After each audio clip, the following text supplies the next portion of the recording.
Ekainaren 26tik aurrera, ez da derrigorrezkoa izango maskarilaren erabilera aire zabaleko guneetan gure arteko distantziak mantentzen badira, baina bai beste leku batzuetan.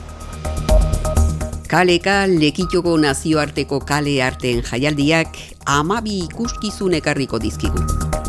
San Pedro jaiak ospatuko ez badira ere, hainbat ekitaldi izango ditugu ekainaren 29 eta 30. Euskara ikasketak egin dituzten ikasleek diru laguntza jasotzeko aukera izango dute.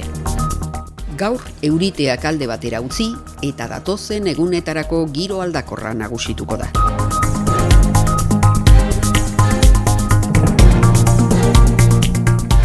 Covidaren pandemiak gure bizimoduak asko aldatu ditu azken urtean, baina gutxika egoera lasaitzen doa eta horren aurrean segurtasun neurriak leuntzen doaz. Ekainaren 26tik aurrera, aire zabaleko guneetan, hau da kalean, hondartzan edo mendian, ez da derrigorrezkoa izango maskarila erabiltzea. Beti ere bestekiko metro tertiko distantzia betetzen bada. Taberna eta jatetxeetan, garraio publikoan, dendetan edota bestelako espazio itxietan ostera, derrigorrezkoa izango da maskarila erabiltzea. Beraz, kontuan izan aipatutako argibideak eta gogoratu espazio itxietan eta segurtasun distantzia bete ezin den egoeretan, derrigorrezkoa izaten jarraitzen duela maskarila erabiltzeak. Iazko hutsunearen ondoren, aurten kaleka bueltan izango dugu uztailaren 9tik 11 bitartian. Lekitoko nazioarteko kale arteen jaialdiak bere 31. edizioa ospatuko du eta 12 ikuskizun eskainiko dizkigu 3 egunetan zehar.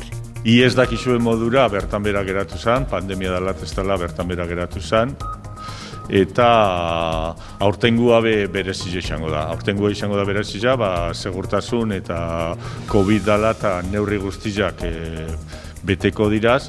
Gainera, Lekeition eragin positiboa aukiteaz gain, kalekak Bizkaian be eragina dauka. Ikusle, parte hartzaile, artista, konpainia zein kolektiboek kulturarekin amets egitera gonbidatzen dauz Bizkaiko herritar guztiak.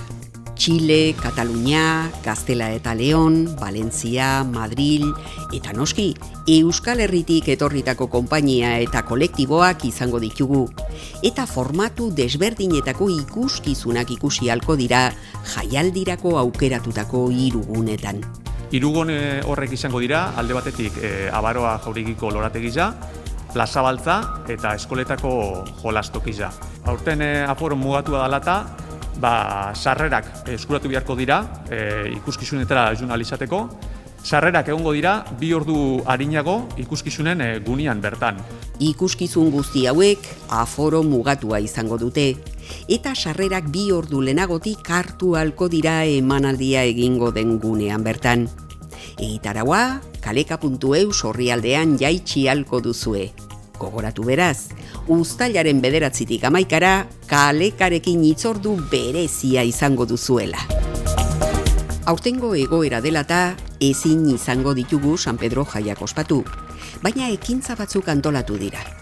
Ekainaren 29an, kaxarranka eta emakumeen aurreskua ikusi ahalko dute zozketan sarrerak lortu dituzten 200 herritarrek. Egun berean, eguerdiko ordu batetan, irrintzi txapelketaren 39. edizioa ospatuko da Abaroa parkean. Parte hartzaileek ordu erdi arinago eman ahalko dute izena. Bestalde, arratsaldeko 7etan, Abaroan ere, taberna ibiltariaren kontzertua izango dugu. Sarrerak doan izango dira eta arratsaldeko 5etatik aurrera eskuratu ahalko dira. Urrengo egunean, ekainaren 30an, Aratuste Alai estudiantinaren kontzertua izango dugu arratsaldeko 7:30 Abaroako parkean. Sarrera doan izango da, beraz, egunotan ikuskizun apartak izango ditugu. Animatu eta zatoz! 2020-2021 ikasturtean, ABEK homologatutako euskaltegietan euskalduntzeko edo euskaraz alfabetatzeko ikastaroak egin dituzten ikasleek, diru laguntza hau jasotzeko aukera izango dute. Beti ere, urrian laguntzaren eskaera egin bazuten. Uztailaren 1-tik 16 bitartean, ikasturte honetan euskaltegietan euskara ikasketak egin dituztenek, diru laguntzaren eskaria egin ahalko dute. Horretarako, beste betebehar batzuen artean, 180ko asistentzia bete dela ziurtatzen duen AEKako ziurtagiria aurkeztu beharko da udaleko bulego orokorrean.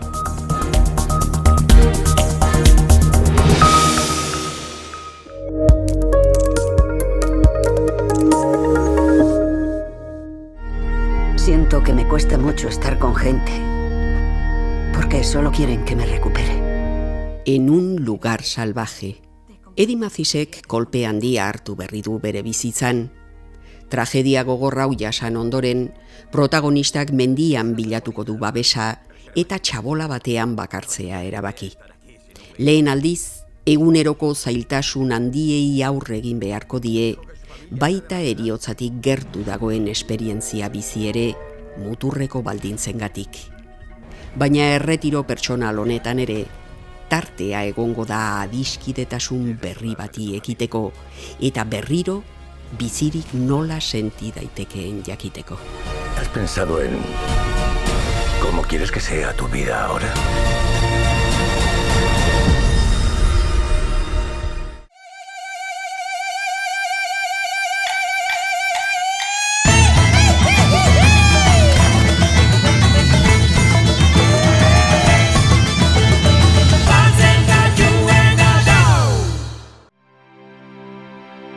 Eguraldia. Astelenean udan sartu eta negu itxurako giroa nagusitu zen. Atzo bakarrik Lekiton 81 litro batu ziren metro karratuko.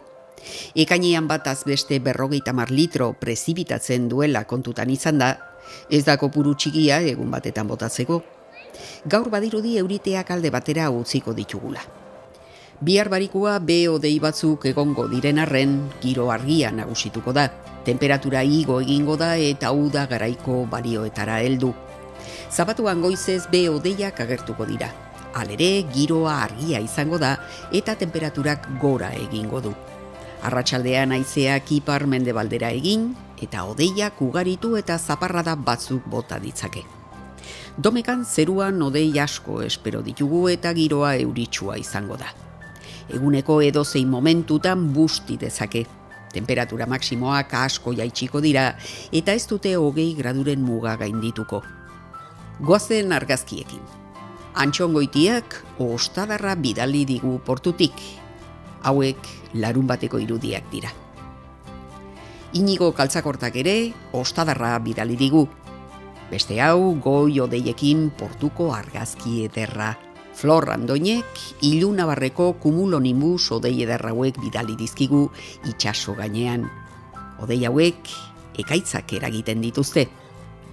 Amaitzeko Ziprik astean zehar bidalitako argazkiekin agurtzen gara. Hurrengo asterako temperaturek gora egingo dute berriz, hegoaldeko haize zakarrari esker. Eskerrik asko zuen argazkiengatik, gure aldetik hau izan da dena. Asteburuaz gozatu eta hurrengo asterarte.